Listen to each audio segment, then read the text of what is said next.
Assalamualaikum warahmatullahi wabarakatuh. Ila hadrati Sayyidina wa Habibina wa Syafi'ina Muhammadin sallallahu alaihi wasallam, wa ila arwahi abaihi wa ikhwanihi minal anbiya'i wal mursalin, salawatullahi wa salamuhu alaihi wa alaihim ajma'in, wa ala ali kulli was sahabati wal qarabati wa tabi'in wa tabi'it tabi'in bi ihsanin ila yaumiddin, wa ila arwahi walidina wa muallimina wa zawil huquqi alaina ajma'in, wa khususan ila hadrati al-alim al-alamah al-syaikhu Abdul Samad al-Falimbani bisiril Fatihah. Bismillahirrahmanirrahim. Alhamdulillahi rabbil alamin. Ar-Rahmanir-Rahim. Maliki yaumiddin. Iyyaka na'budu wa iyyaka nasta'in. Ihdinas siratal mustaqim. Siratal ladzina an'amta 'alaihim ghairil maghdubi 'alaihim waladdallin. Amin.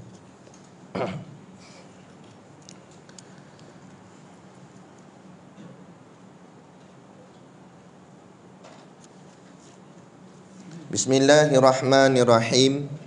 Alhamdulillahi rabbil alamin. Wassalatu wassalamu ala ashrafil anbiya wal mursalin, Sayyidina Muhammad wa ala alihi wa sahbihi ajma'in.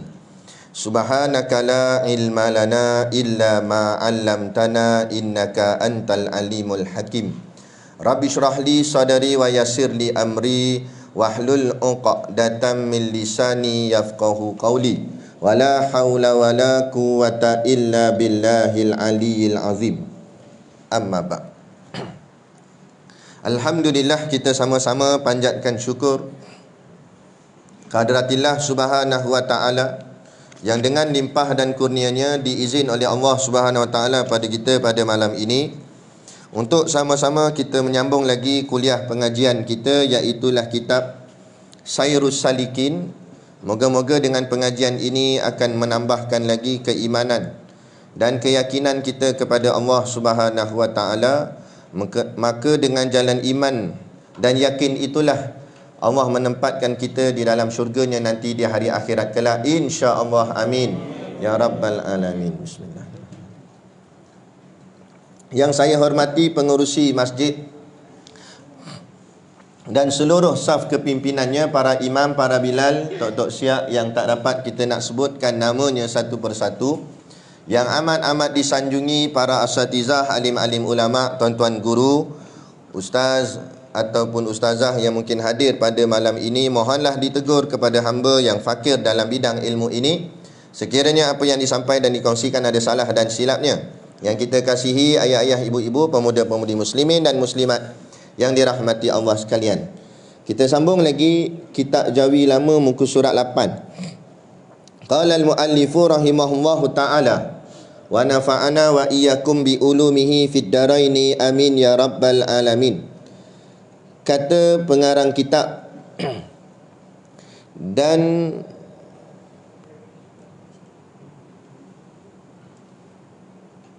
betul kan situ? Dan setengah daripada hadis Nabi SAW yang menunjukkan akan kelebihan menuntut ilmu itu, iaitu man salaka tariqan yatlubu fihi ilman salakallahu lahu bihi tariqan ilal jannah.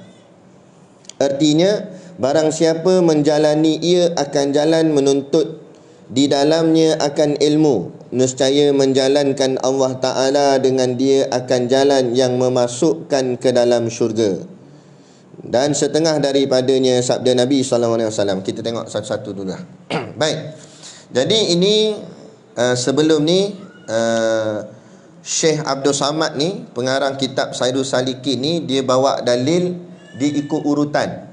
Dia mula dengan yang paling sahih. Tidak adalah yang lebih sahih melainkan ayat Al-Quran. Jadi sebab tu susunan dalil dia bermula dengan susunan ayat Al-Quran dulu. Kemudian barulah dia masuk kepada hadis. Hadis pun begitu juga. Nah, beliau susun ikut taraf hadis. Dia ambil yang hadis paling sahih dulu, kemudian barulah turun kepada darjat yang mungkin hadis yang bertaraf dhaif, yakni hadis yang lemah. Macam kita dah selalu terang dah, hadis dhaif tak ada masalah untuk digunakan untuk kita beramal. Sebab itulah bertembungnya hadis dhaif ni banyaknya dalam kitab-kitab kesufian, kitab-kitab tasawuf. Sebab tasawuf ni dia ada satu sifat yang dipanggil sebagai haloba. Haloba ni kita faham bahasa Melayu kita sebut tamak lah. Tamak di sini bukan maksud tamak dunia, tamak akhirat. Maknanya nak banyak-banyak amal. Jadi walaupun amalan tu mungkin riwayatnya lemah, tetapi sebab tamak ambil juga. Maksudnya begitu.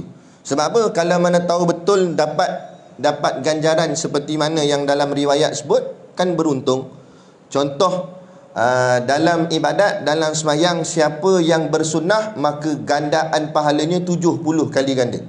Berserban 70 kali ganda, berjanggut 70 kali ganda, bersiwak 70 kali ganda, bercelak 70 kali ganda, poligami lagi 70 kali ganda. Ada tak? Kan?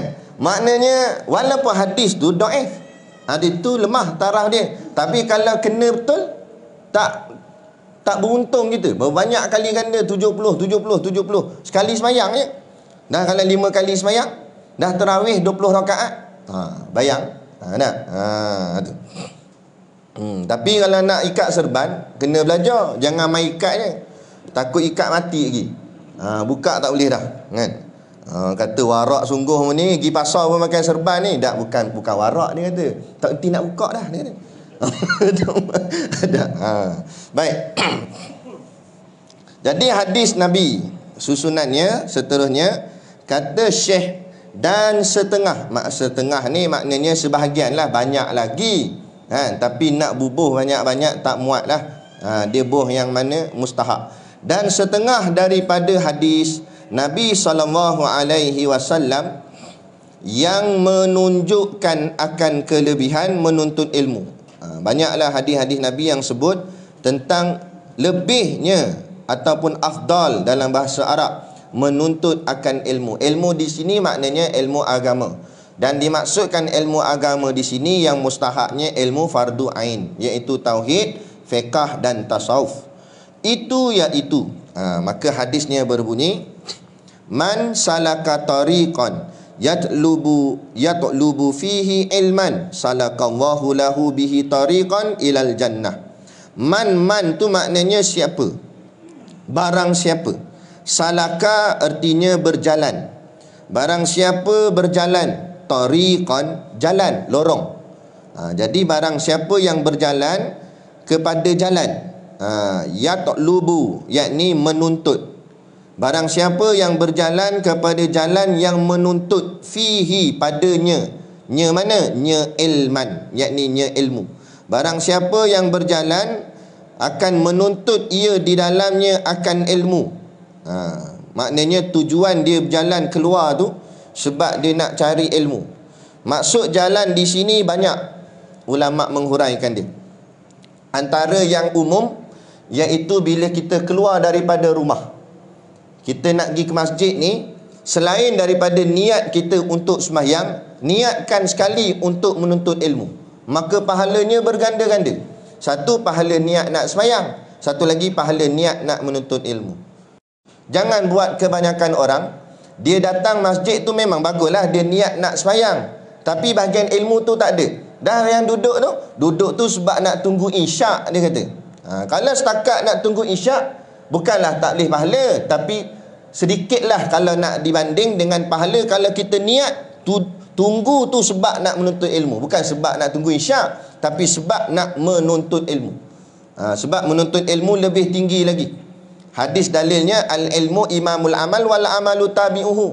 Kan? Ilmu itu imam kepada amal dan amal itu pengikutnya je. Jadi sembahyang amal, tapi ilmu imam kepada amal, maka lebih ilmu lagi.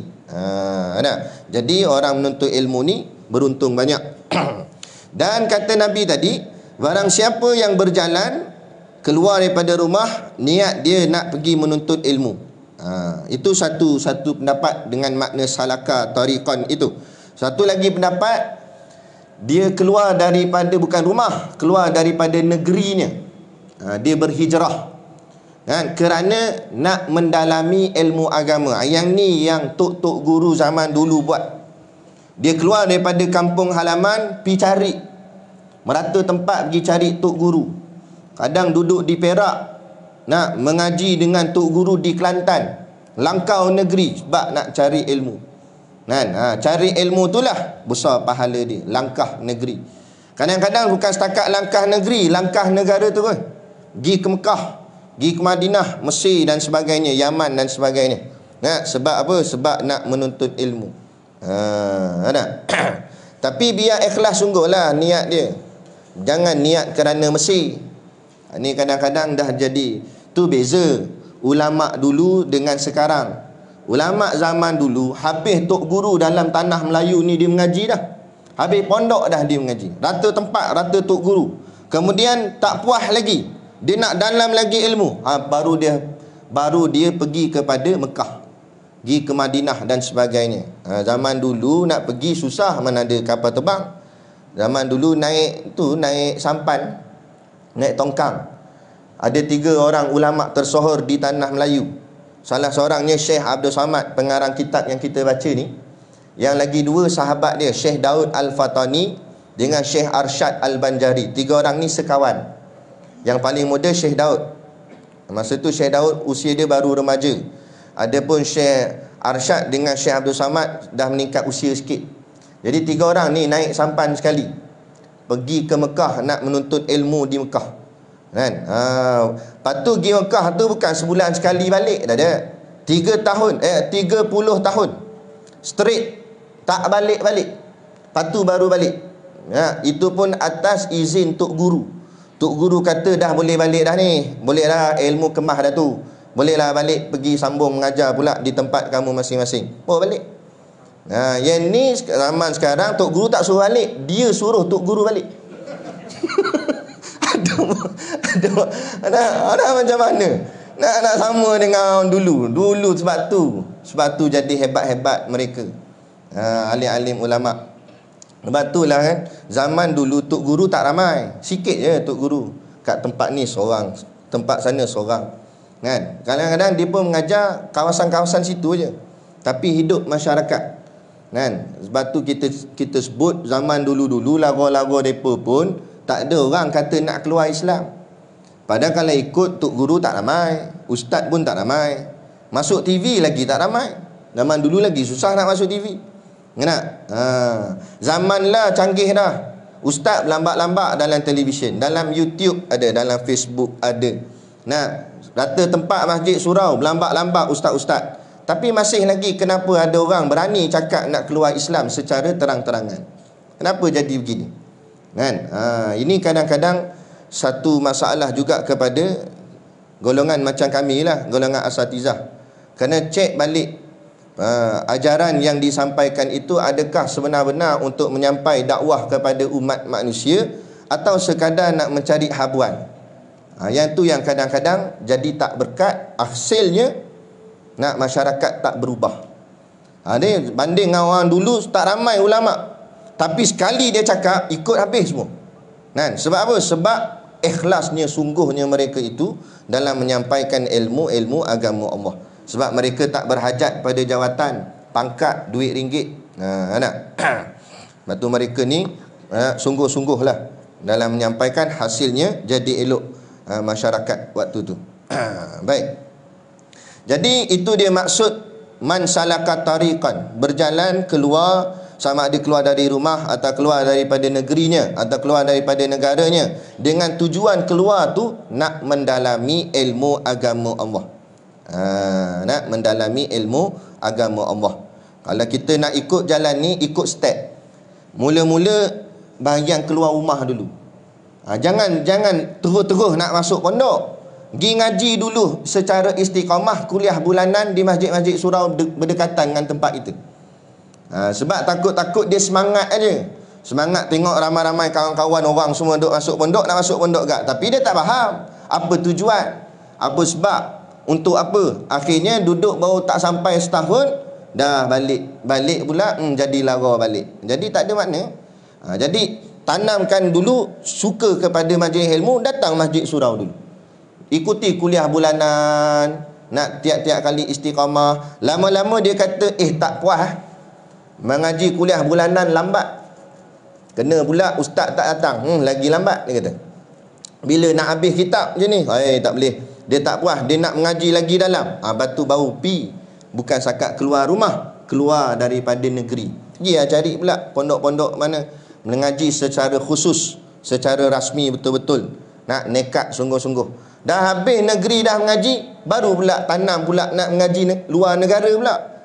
Ni kadang-kadang ni masjid surau tempat dia tak pernah pergi, tiba-tiba terus pergi ke Mesir. Contohlah contoh. Lepas tu jadi macam mana kat Mesir? Dia datang tu bukan sebab nak mengaji, tapi kadang-kadang sebab paksaan mak ayah. Kadang-kadang sebab nak nama Mesir tu. Kalau sakat nak nama Mesir, orang Mesir duduk Mesir dah.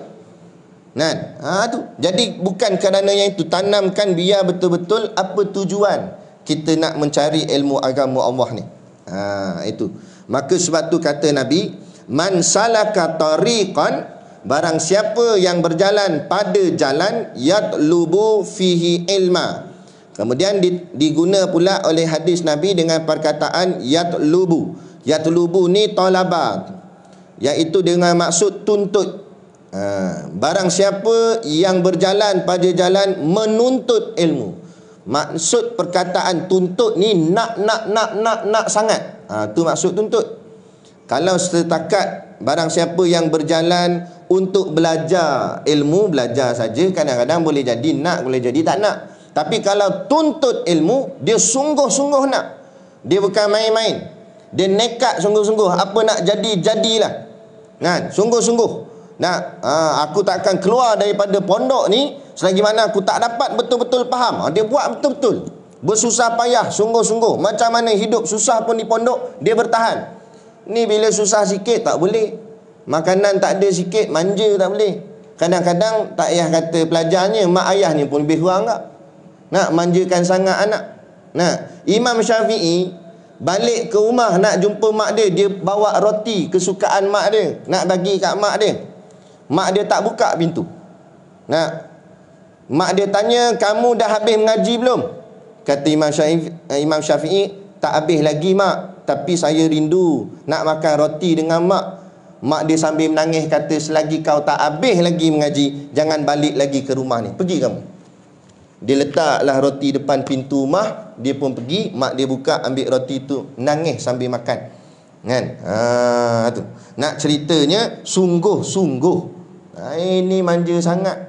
Baru hantar seminggu, telefon dah, ustaz, nak tengok anak boleh? Baru seminggu. Nampak, biarlah, nak tengok-tengoklah dalam gambar. Gambar kan banyak dalam album.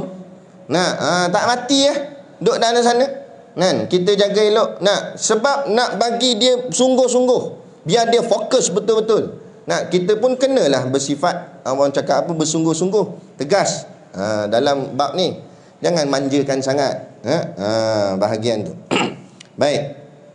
Man salaka tariqan yatlubu fihi ilman, barang siapa yang berjalan pada jalan untuk menuntut ilmu dengan sungguh-sungguh, salakallah, maka bila dia bersusah payah tadi, berjalan keluar rumah, keluar negeri, keluar negara, batu tak balik-balik, mak tak dapat nak tengok, lama-lama bersusah payah, maka bila payahnya perjuangan, maka dahsyatlah ganjaran. Itu je dia punya kunci. Bila dahsyatnya perjuangannya itu, maka dahsyat jugalah dia punya hasil, ganjaran dia. Tapi kalau perjuangan tak dahsyat mana, perjuangan buat hala-bala je, buat lebih kurang je perjuangan, lepas tu nak bercita-cita ganjaran yang dahsyat-dahsyat, tak dapat. Tak dapat. Jadi nak ganjaran yang hebat, perjuangannya mesti hebat. Seperti mana dalam hadis ni sebut, bila dia bersusah payah menuntut ilmu agama Allah, barulah dijawab oleh Nabi, salakallah, maka dijalankan Allah lahu baginya, bihi dengannya, tariqan akan lorong, akan jalan, ilal jannah kepada syurga. Barulah jalan dia itu membawa jalan ke arah syurga. Jadi bukan mudah-mudah. Bukan mudah-mudah nak boleh masuk kepada jalan-jalan syurga, pintu kepada jalan syurga, lorong syurga. Sebab tu niat kena betul. Atau ada yang, lepas tu kata guru kami, dia apa-apa pun hadis itulah innamal a'malu binniyat. Sebab tu ulama mensyarahkan satu hadis ni saja berjilid-jilid kitab. Satu hadis je. Kan? Sebab tu ada satu orang ulama dia kata hampirlah dia kata setengah daripada bahagian agama itu datang daripada hadis ni. Innamal a'malu binniyat. Sebab apa-apa pun bermula dengan niat. Bagi orang yang niat menuntut ilmu kerana nak mengharapkan kepujian makhluk, dia akan dapat kepujian makhluk tapi mendapat kehinaan Allah. Dan Allah akan pertemukan dengan guru yang macam perangai macam dia juga. Guru yang gila glamour. Nah, sebab apa? Sebab dia cita-cita nak belajar agama, nak glamour. Maka dia akan dapat guru glamour tak? Tapi tak dapat perjuangan. Tak dapat perjuangan. Sibuk nak glamour je lah. Kan? Sibuk nak orang kenal dia. Tu. Sebab tu lah hari ni, sebab tu saya cakap tadi, ustaz ramai. TV masuk. Yang tak TV pun ada. Macam-macam ustaz. Dan kenapa masyarakat kita nak yang dulu kes perempuan pakai tudung, peluk K-pop, kenapa jadi begitu? Sedangkan asatizah tu ramai. Nampak? Adakah asatizah tu sebenar-benar nak betul-betul nak menyampaikan ilmu agama atau sebagai celoteh sahaja untuk kehidupan, nak sonok saja? Nak boleh bahagian imbuhan dunia. Nah, hari ni dah jadi berlumba-lumba harta golongan asatizah. Dahsyat-dahsyat kemewahan dan sebagainya. Dah macam mana? Nak banding dengan tok-tok guru zaman dulu jauh. Kan? Hari ni tengok bila bahagian agama diperendahkan dan sebagainya, kadang-kadang ada yang tak berani nak kata, senyap gitu je. Dia ambil jalan nama play safe, jalan selamat. Tak berani nak tegur. Kena-kena pula bahagian pemimpin dan sebagainya, oh tak berani tegur. Kan nanti kan polis panggil dan sebagainya. Polis panggil pergi je lah, bersusah polis panggil. Nampak? Bukan polis tangkap tu kot. Kan? Kita jawab je lah apa yang betul. Kan? Kalau kita yakin kerja buat kita ni betul, apa yang kita nak risaukan? Biasalah tu. Jalan perjuangan ni bukan mudah. Tengok Nabi, banding kita dengan Nabi. Nabi alim lagi, Nabi lagi warak, Nabi lagi soleh, Nabi lagi berakhlak. Nabi sehebat-hebat Nabi, tentangannya pun dahsyat. Tiba-tiba kita nak berjuang tapi tak nak tentangan. Dah macam mana berjuang tanpa tentangan?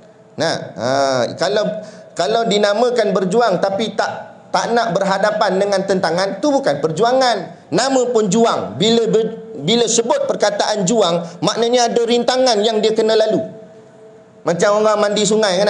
Dia daripada bawah dia naik ke atas. Air sungai turun, dia orang cakap apa? Menongkah arus. Jadi dia berjalan tu bersusah payah. Itu orang panggil berjuang. Kadang-kadang jatuh, bangkit balik.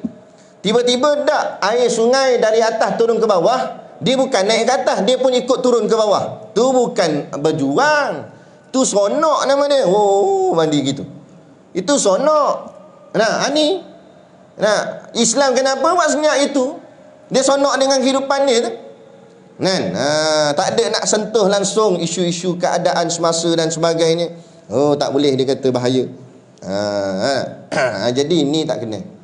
Kan? Kadang-kadang tu minta maaf cakap, buat sekolah, nak harap nama sekolah tu orang cakap apa, jadi hebat. Betul lah, semua guru bila buat sekolah memang cita-cita dia nak nama sekolah dia hebat.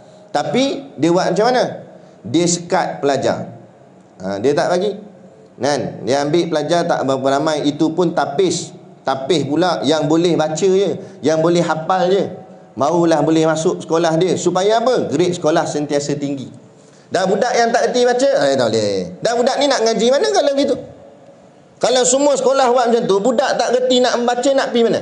Budak bodoh ni nak pergi mana? Tak boleh nak baca. Ni saya pelajar sekolah kami tu dah sebelum PKP lah. Lepas PKP ni banyak kurang. Kan? Dia takut agaknya, tak nak datang lah. Sebelum PKP ramai, kat 98 muslimin sahaja yang tafiz. Tu baru tafiz, tak campur pondok, tak campur bahagian muslimat lagi. Laki saja kat 98 orang. Tempat tidur mereka pun dah mula rapat. Sempit dah. Tempat almari apa semua pun dah rapat-rapat. Kita habis hejah dah. Tengok keadaan ni tak boleh ni. Nah, saya pun bincang-bincang dengan ustaz-ustaz yang lain, kata kita buat sampai 100 je lah. Tapi apa-apa keputusan kena tanya Tok Guru dulu. Saya pun pergi berjumpa dengan Tok Guru Siddiq Noh. Cakap, Tok Guru, pelajar sekolah kita ni dah cecah 98 orang. Tempat tidur pun dah rapat dah ni, dah sempit sangat dah.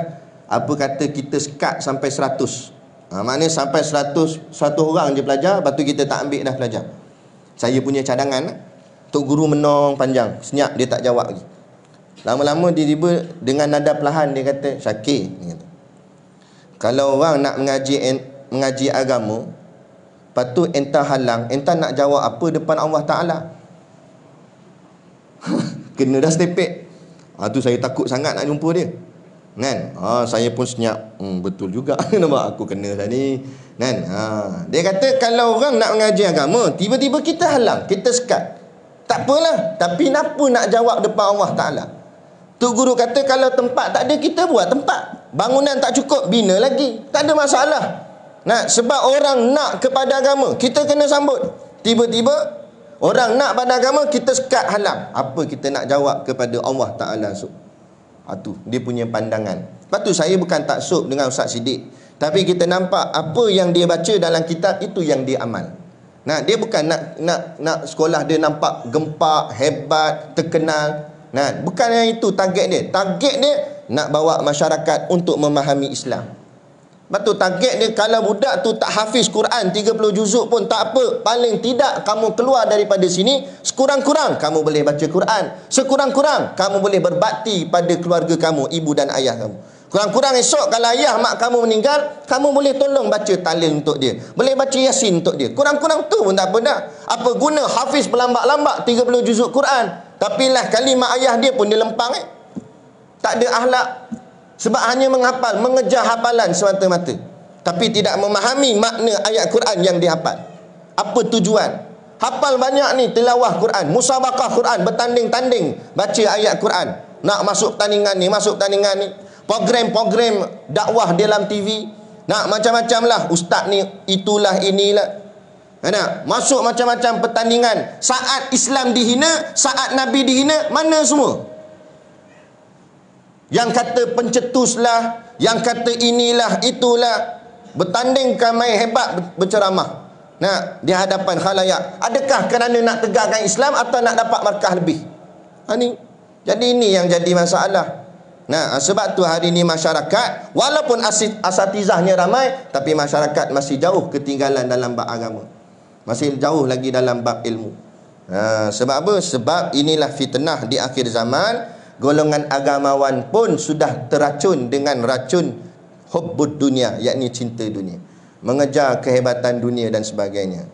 Tok-tok guru dulu tak ada.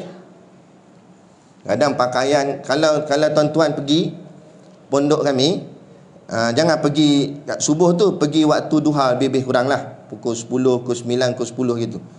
Datang, memang tak jumpa tok guru dekat ni, dia ada kat kandang lembu. Pergi, muka gaya pakai dia pun tak macam tok guru, macam orang kampung biasa, kan? Silat-silat ada satu orang tu, dia nak cari tok guru. Dia pun kata tu, dia pun nampak ada orang dekat belakang, nampak orang tua lah. Assalamualaikum pakcik, rumah tok guru kat mana? Tok guru pun tunjuk tu rumah. Baik, terima kasih je. Dia pun pergi sampai kat rumah tok guru. Assalamualaikum tok guru, assalamualaikum, bagi salam. Tok guru tak ada. Isteri tok guru keluar, Waalaikumsalam. Dah nak cari siapa? Tok guru. Tok guru tu dan tadi tu. Dia pun tengok pakcik tadi. Dia kata, Allah, tok guru tak kenal tok guru. La ilaha illallah, malu dia. Nak ceritanya gitulah. Dia bukan nak jaga konon pakaian apa. Tak apalah, time berkuliah smart lah dengan jubahnya. Time bekerja macam orang biasa. Dia tak ada mengharapkan dimulia-muliakan ke apa. Orang nak muliakan silakan, tapi dia tak mengharapkan. Dia agak macam orang biasa je. Dia begitu. Ini makna kata mereka ni. Sebab itulah Iblis kata, Allah nakalkan di dalam Al-Quran, illa ibadaka minhumul mukhlasin. Aku tak boleh nak buat, aku tak boleh nak hasud kepada hamba-hambamu yang mukhlasin, yang benar-benar ikhlas sungguh buat ni semata-mata kerana engkau wahai Tuhan. Sebab tu nak faham makna ikhlas, buka suratul Ikhlas. Surah tu pendek tapi maknanya sangat-sangat hebat. Sebab tu suratul Ikhlas kata Nabi, siapa baca 3 kali memadai macam baca sebiji Quran. Sebab hebatnya suratul Ikhlas tu. Jangan pandang kependekannya, nah, tapi pandang intipati isi dalam dia. Allah sebut kul huwallahu ahad. Katakanlah wahai Muhammad, Allah ahad, esa. Maksud esa, kamu buat apa pun hanya pada yang satu ni saja. Kerana dia saja Allah yang esa. Tu hebat suratul Ikhlas. Jadi tarawih nanti Tok Imam baca Al-Ikhlas je. Cepat makan moreng dah. Baik. Dan jadi salakallahu lahu bihi tariqan ilal jannah. Jadi dengan sebab sungguh-sungguhnya ikhlasnya, barulah lorong itu akan membawanya kepada lorong syurga. Jalan ilmu itu akan membawa kepada jalan syurga. Tapi kalau niatnya tak betul macam saya sebut tadi, niat kerana nak glamour, niat kerana nak sijil, niat kerana nak itu, nak ini, dia akan tak bawa kepada ilal jannah, tapi dia akan bawa kepada ila apa yang diniatkan. Kalau dia niat nak glamour, dapat glamour je lah. Dia niat nak apa, nak boleh jawatan pangkat, dapat jawatan pangkat je lah. Kan? Tu. Bunyi dah? Boleh sikit lagi? Boleh. Tak boleh pun boleh. Hadis tadi riwayatnya Imam Muslim. Kita baca satu lagi. Baca satu je bila nak habis. Baca satu lagi hadis. Hadis tadi riwayat Imam Muslim, maknanya hadis-hadis sahih lah. Baik. Dan setengah daripadanya lagi sabda Nabi sallallahu alaihi wasallam. Lagi hadis Nabi lagi. Syekh bawa, innal malaikata latad'u ajnihataha li talibil ilmi ridon bima yasna. Rawahu Imam Ahmad wa Ibnu Hibban wal Hakim. 3 orang riwayat hadis ni. Imam Ahmad, Ibnu Hibban, Imam Hakim. Hadis ni dia turun sikit dia punya darjat. Sebab apa? Sebab perawi dia, periwayat dia tak setaraf dengan periwayat Imam Bukhari dan Imam Muslim. Kalau Imam Bukhari, Imam Muslim riwayat hadis, itu memang dia punya sahih dia tinggi. Jadi ni turun sikit lah. Baik. Innal malaikata, inna artinya sesungguhnya atau bahawasanya, al malaikah, malaikat, latada'u itu akan merendahkan, ajnihataha akan beberapa sayapnya. Maknanya dia akan kembangkan sayapnya, kemudian dia macam meredupkan sayapnya kepada siapa? Li talibil ilmi, bagi orang-orang yang menuntut ilmu. Ilmu di sini artinya ilmu agama Allah. Ni macam malam ni, atas ni, atas bumbung masjid ni ada malaikat yang mengembangkan sayap, nak dimeredupkan kita di bawah ni. Tapi kita tak nampak lah. Kalau nampak tak payah kata tuan-tuan dengan saya lari. Nampak? Dia apa dia ni? Nampak? Terkejut punya besar gitu. Kan? Tak nampak lah Allah tutup hijab. Itu nikmat Allah tutup hijab. Ni tak ada kerja nak buka hijab. Dia kata macam mana nak tengok jin? Mula dia search kat Google yang bukan-bukan. Orang kata kena cabut bulu kening. Lepas tu baca surah jin. Tak ada kerja. Orang baca surah jin tu untuk memahami ayat Quran. Dia sebab baca surah jin nak jumpa jin. Jin tak nak jumpa dia. Dia sibuk. Lepas tu bila dah terbuka hijab, nampak macam-macam naik atas siling lah, apa semua, ju'an apa semua keluar. Kan? Barulah baru nak tutup balik. Tak boleh nak tutup dah, padam muka. Allah bagi dah tu sebagai satu nikmat. Allah hijabkan kita. Hijab tu sebagai satu nikmat. Kalau tak hijab, nak tidur pun tak boleh. Nak tidur tak boleh. Buka mata duduk depan muka ni. Gitu. Macam mana nak buat? Macam mana nak makan? Tak lalu dah duduk depan muka. Mata satu. Telinga tak ada, kepala putus, macam-macam. Kan? Makhluk alam gaib mana kita nak tahu? Ada satu ada satu orang pakcik ni dulu dia kena orang buat agaknya. Tapi dia ni jenis lurus. Kan? Dia jenis lurus. Dia balik kerja, dia naik rumah dia macam flat. Bahagian tangga depan pintu rumah dia tu, bila dia naik, dia nampak ada orang tengah tabur telur. Kan? Dia kata, buat apa? Dia tanya. Dia bagi salam, Assalamualaikum, buat apa? Kawan tu terkejut. Lepas tu kawan tu lari. Dia kata, goreng telur kot. Dia atas tangga. Nampak? Tak apalah. Dia sangka baik je. Dia ni jenis lurus sungguh. Sangka baik kat orang. Allah. Rupa-rupanya orang tu nak buat dia. Orang tu tanam benda dah, apa benda dah, buat dia. Akhirnya dia ni mata dia jadi terbuka hijab. Kan? Dia kata kat isteri dia nak makan nasi, lapar perut. Kan? Isteri pun masak dah apa semua, letak nasi depan atas meja ni. Bila dia nak makan, dia tengok depan ada makhluk. Tak jadi nak makan, letak balik. Lepas tu dia takut, dia lari, tinggalkan rumah. Bini pergi carilah apa semua. Jenuh habis, dia tanya orang macam mana nak berubat apa semua. Pergilah, pergi berubat sana, berubat sini dengan ustaz ni, itu ini. Kan? Hidup dia. Dia pernah cakap lah, dia kata, ada kat depan tu, dia kata, kepala tak ada, dia kata. Sian, dia kata. Kaki tak ada, dia kata. Ni ada depan. Tapi depan tak ada orang. Ni. Macam malam ni, kat dalam masjid ni ada ni. Jangan tengok belakang. Ada tu. Ada. Sungguh. Ada di Mesir, ada satu kuliah seorang syekh. Kuliah, dia tengah kuliah ni. Mengajar. Dia pun tanya, ada apa-apa soalan? Dia kata, hal indakum soal? Dia kata, ada soalan nak tanya? Kan? Pelajar dia semua senyap lah, tak ada benda nak tanya. Tiba-tiba syekh tu jawab. Kalau yang itu macam ni jawapan bapak. Kawan-kawan ni semua pandang sama dia. Siapa yang tanya? Tiba-tiba syekh jawab. Lain kali tanya syekh jawab, siapa tanya? No, makhluk belakang, dia kata. Ada jin. Jin pun datang mengaji. Yang tak jin tak datang mengaji. Pelik tu jin pun pelik dengan dia. Jawab. Tu. Baik. Tu nak ceritanya malaikat kembang sayap. Kepada siapa yang menuntut ilmu kerana apa? Ridon bima yasna, kerana sangat reda, maksud reda, sukanya malaikat itu dengan yang diperbuatnya itu. Yang kita buat mengaji ni, malaikat terlampau suka. Jadi malaikat ni suka dengan orang menuntut ilmu. Maksud suka, kawan baik lah. Jadi malaikat akan berkawan. Sebab tu guru kepada Syekh Junaid Al-Baghdadi. Syekh Junaid Al-Baghdadi ni imam kesufian, ulama besar dah. Guru dia, dia pun besar dah, guru lagi besar. Guru dia nama Syekh Siri As-Saqati. Guru dia ni dulu adalah Sultanul Aulia, ketua wali, hebat, karamahnya dahsyat. Sultanul Aulia ni Syekh Siri As-Saqati. Dia dalam satu ceramah dia pernah kata, ni ada sebut dalam kitab. Dia kata manusia ini kadang-kadang itu dia baik sangat sehingga malaikat-malaikat jadi malu kepadanya. Malu dan hormat kepadanya. Sebab malu malaikat. Sebab apa malu malaikat? Sebab orang ni dia boleh taat dalam keadaan dia diuji dengan hawa nafsu dan hasutan iblis. Malaikat memang tak buat maksiat, malaikat tak buat dosa, sebab malaikat tak ada gangguan.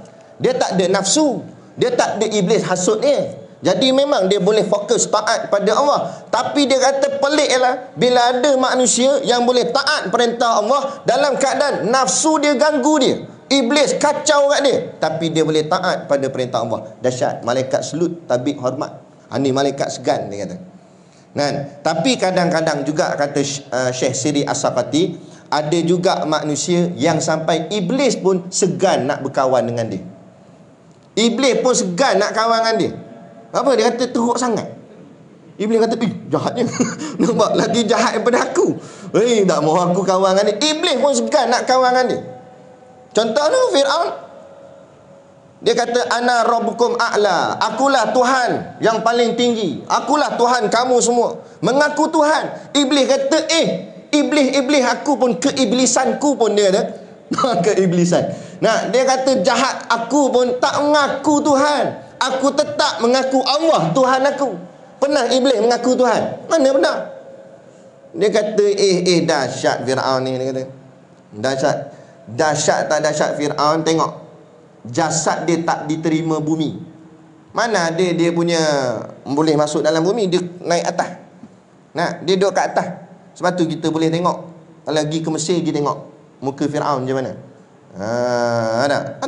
Boleh nampak jasad dia. Sebab tak diterima bumi. Kemudian sengaja Allah tenggelamkan dia dalam lautan tu, air masin. Akhirnya jadi dia terawet dengan sendiri dan dikekalkan dia punya muka supaya untuk kita ambil teladan. Inilah rupa orang yang menentang Allah dan Rasulnya. Inilah dia. Inilah orang dia. Supaya kita jangan jadi macam seperti itu. Jangan sampai bumi pun tak nak terima. Kan?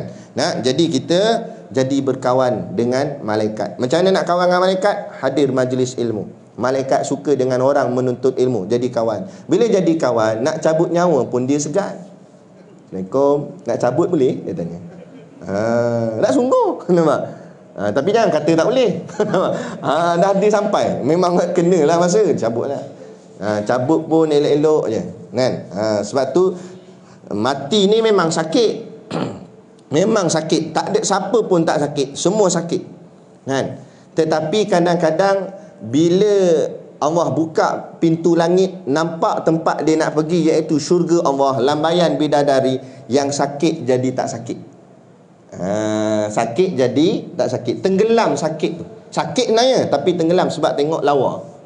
Jangan kita lah nak cocok vaksin, tapi yang tukang cocok tu, misi tu, nak lawa ni lipstick saja tebal ni. Tak lalat ke sini. Nah, hidung tajam ke depan ni, macam tajam dia punya jarum. Dia kata, abang, dia panggil abang pula. Allah, kalah. Dia kata, abang tenang ya, saya nak cocok. Dia pun pegang, bau pegang. Padahal sakit tu cocok. Nampak jarum masa dia test tu, ui, tajamnya jarum. Tiba-tiba cocok sebab tengok muka dia, hilang rasa sakit cocok. Tahu-tahu dia pun pandang tak kelip. Tu kata nurse tu, dah habis dah. Dah habis. Cepatnya. Bila lagi nak cocok? Esok boleh, dia kata. Nak cocok lagi esok. Nak ceritanya macam tu lah. Tapi bukanlah macam tu, tapi makna lebih kurang. Makna sakit sangat mati ni, tapi tenggelam sakit sebab nampak keindahan-keindahan yang Allah berikan kepada orang yang beriman. Tapi orang yang mati maksiat, mati munafik, mati kafir, buka pintu langit, nampak lambaian malaikat Malik Zabaniyah. Ini bukan lambai gini, sini. Pumuknya. Bawa rantai besi daripada api neraka. Yang tu lah. Dah lah nak mati tu sakit, tengok tu lagi bertambah-tambah sakit. Tu. Sebab tu kita macam mana teruk pun perangai kita, jangan sampai rosak iman kita. Jaga agama ni. Kalau gini, dia gini, tak boleh nak jadi orang alim, tak apalah. Apa makna alim? Orang yang berilmu. Tak apalah, kita mengaji pun tak banyak mana. Kuliah pun tak buat kitab, tak apalah. Contoh. nak jadi orang alim tak boleh. Nak jadi warak payah juga. Nak jadi warak, nak semayang tahajud tengah malam, nak puasa sunat, lagi-lagi pula kawan nak belanja makan, batal saja puasa sunat tu. Payahlah nak bagian warak ni, payah juga. Paling tidak yang ketiga, apa dia? Soleh. Soleh apa makna soleh? Soleh maknanya orang yang baik. Sudah. Baik hubungannya dengan Tuhan, baik hubungannya dengan sesama manusia, dengan sesama makhluk. Kita buat jadi orang baik dah lah. Ibadat kita tak apalah, jaga yang wajib-wajib, yang sunat sikit-sikit mana kita mampu buat. Itu sudah. Janji kita jadi orang yang soleh, insya-Allah. Walaupun tak sehebat tara mana, tapi sekurang-kurangnya jadi hamba Allah yang baik. Daripada berilmu banyak tapi sombong, ataupun warak ibadatnya banyak pun takabur pula, sombong, memperendahkan orang lain. Itu lagi tak elok. Baik-baik dari kita jadi orang yang soleh. Walaupun tak alim mana, tak warak mana, tapi kita jaga hubungan kita dengan Allah dan juga sesama makhluk. Hablum minallah, hablum minan nas. Itu dia. Jadi ini hadis yang kedua kita baca tadi ni, malaikat akan kembangkan sayap kepada orang yang menuntut ilmu. Mana menuntut ilmu? Dalam majlis ilmu. Dia hadir ke majlis ilmu, dia duduk dengan ilmu, dia dapat. Walaupun dia tidur. Tak ada lah malaikat tu kona sayap dia. Tidur sini ya. Sekali dapat. Tu untung. Dia tertidur, bukan dia nak tidur. Dia datang tu nak mengaji, tapi terlelap. Tak apalah. Yang tak bolehnya datang memang bawa bantal siap dengan selimut. Itu memang dia nak tidur. Nampak? Jadi kita berhenti setakat ni dan kita akan sambung nanti. Dan setengah daripadanya sabda Nabi sallallahu alaihi wasallam lagi, la an taghdu wa fatata'allama baban. Berhenti kat situ. Dan ada macam biasa kat luar tu ada sedikit produk perniagaan untuk menampung sekolah pondok dan juga tahfiz kami. Jadi puasa nak dekat dah ni, kan? Puasa ada berapa hari? Biasanya 29, kadang-kadang dapat 30, ikut anak bulan lah, kan? 29 atau 30. Jadi telur masin sebalang 9 biji je. Jadi kalau sebalang tak cukup, kurang-kurang kena 3 balang baru cukup sebulan. Tu maksud dia nak ceritanya sebenarnya. Jadi bakat-bakatlah membeli sambil menderma untuk bantu perjuangan sekolah tu guru kita Ustaz Siddiq Noh, insya-Allah. Jadi cukup sekadar tu, dan selamat berpuasa pada bulan Ramadan nanti, insya-Allah. Dan kita bertemu tazkirah ada ya, insya-Allah. Wabillahi taufiq wal hidayah. Wassalamualaikum warahmatullahi wabarakatuh. A'udzu billahi minasyaitonir rajim. Bismillahirrahmanirrahim. Alhamdulillahirabbil alamin wassalatu wassalamu ala asyrafil anbiya'i wal mursalin sayyidina Muhammad wa ala alihi washabihi ajmain. Allahumma taqabbal minna salatana wa du'aana innaka antas samiul alim wa tub alaina innaka antat tawwabur rahim. Allahumma ja'al dinana dinan nabiy Muhammadin sallallahu alaihi wasallam wa islamana islamal muslimin wa imanana imanal mu'minin wa salatana salatal khashiin wa a'malana a'mala salihin wa niyatana niyatal mukhlisin wa dhunubana ya Allah dhunubal mustaghfirin wa hayatana hayatal ulama wa mautana bimauti syuhada wa adkhilnal jannata ma'al anbiya'i alaihimus salatu wassalam. Rabbana atina fid dunya hasanah wa fil akhirati hasanah wa qina adzabannar wa qina adzabannar wa qina adzabannar. Wa sallallahu ala khairil khalqihi sayyidina Muhammad wa ala alihi washabihi wasallam. Subhana rabbika rabbil izzati amma yasifun. Wassalamun alal mursalin walhamdulillahi rabbil alamin. Amin ya rabbal alamin. Taqabbalallahu minna wa minkum. Takbir.